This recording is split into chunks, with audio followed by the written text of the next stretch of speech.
Greetings, fellow humans, and welcome to No Tea with JD. And actually, I'm gonna do a couple of book reviews in the coming days, so let's consider this number one. Um,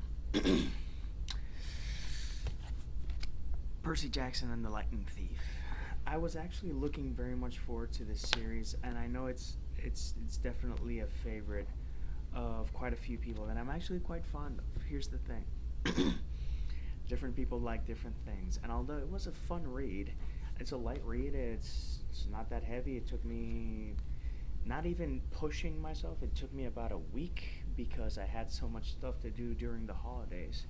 It took me like a week. But as is, I don't think I've ever read a book that made me feel so old. I felt like I needed a walker because, the young whippersnappers are just finding such things so funny and interesting lately. And although I found it fun and an interesting read, I did find a couple of parts a bit hokey or corny, and I do think it has to do with with being 36 and being interested in other things.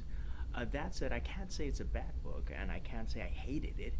I can say that on a couple of occasions there were things that did bother me, so let's go into that.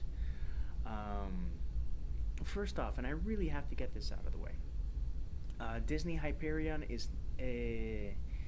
I've read a couple of books from them, and this is actually a complaint that goes to this book and the Pier and the Starcatcher series. There are so many typos. This is like a major publishing house, and I found upwards of 13 typos, 14 typos in a book that is supposed to be, spotless. Being an indie writer, that does give me some sort of hope, or at least some sort of consolation whenever I find that I did a typo in one of my books. But as a reader, because I'm also a reader, I found it very off-putting, and it's very frustrating because I do think that this series is perfect for a younger audience. To get them interested in different things, to get them into Greek mythology. I think it's all great. Here's the thing, I am into Greek mythology, and I have researched Greek mythology for a project. Have I researched everything that's mentioned in all the series? I don't know. I haven't read all the series. How about all of this book? No. But a couple of things I was familiar with.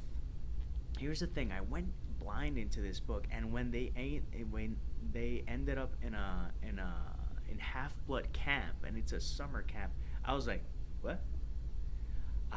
It just really threw me off, and definitely it was wasn't to my expectations, which shows a couple of things. First off, this book is not exactly new, but that really means that I'm completely disconnected and that I can avoid spoilers at all costs. Um, Another thing, the group gets into so many situations that you go like, man, yo, dumb. To the level that it's really frustrating. You go like, really? Did you really think this through? Another gripe I had was that Percy, he always needs a burger, and although I can relate, uh, I maybe he always wanted a burger, he always wanted a Coke, and it was that aspect of Percy was one-dimensional in that sense, while other parts were very interesting. I like the twist that they did with his conditions and how they explained them. I like that. I like that they explored ADHD and dyslexia in a different way, and showed that some people aren't designed for these times. You know, to be really exaggerated, a sociopath that would be inclined to kill people and behead them nowadays would be a bad person. But when there was wartime, that was awesome. That's the guy you wanted to hang out with and have mead with. So, what else? The personifications of the gods were sometimes interesting and sometimes a bit hokey.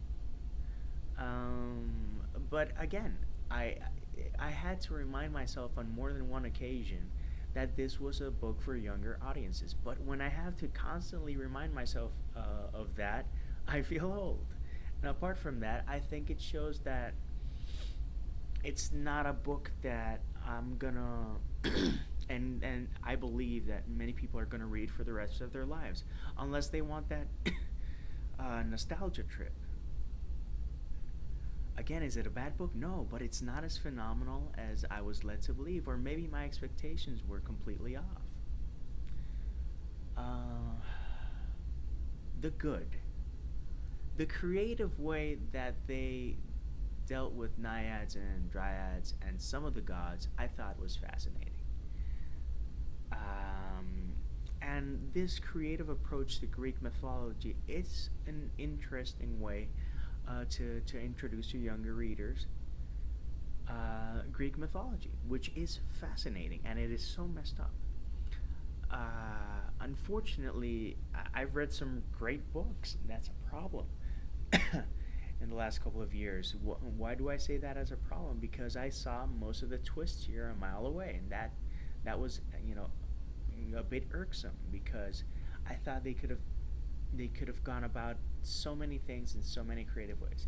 I think one of the highlights, and I actually think it wasn't developed as much as it should, was the capture the flag. That little segment I thought was very interesting. It had intrigue, it had good action, uh, and it was a coming of age of a half blood.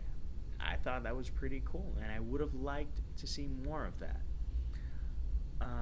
What I would not have liked to see more of was situations being resolved. Boom, there's a ex machina, and since there's 12 Olympian gods, well, you can multiply that by 12. And man, it was a bit frustrating that so many resolutions were easy. um, I think the highlight of the book for me was Grover. Grover was a really fun character, and when they really got creative, when Rick Riordan got really creative with how to put Greek mythology in a modern setting in an interesting way. When he went all out, I really think it showed. And I actually do think that some of the best writing in the book is near the end of the book, where the hokiness is put to the side, and you see that when he when he wants to write something heartfelt and deep, he can get there. I'm not sure if this is just the first book, but as is, I'm happy I read it, but I'm not sure if I want to read more. So, what do you think? Do you agree with any of the malarkey I have to say because I'm an old fart? Or do you disagree? What did you like and what didn't you like of this book? And are the rest of the books in the same vein or do they get better? These are all questions that by all means you can answer down in the comment section. So, if you like this, click like. If you don't like that I disagreed that about you with you that you love this book and I didn't exactly love it, man, cut me some slack. We're all human and we have different tastes. But if you don't like this book, click unlike and click thumbs down. Um, More book reviews coming, so I hope you like this. And until next time, peace, love, and maki rolls.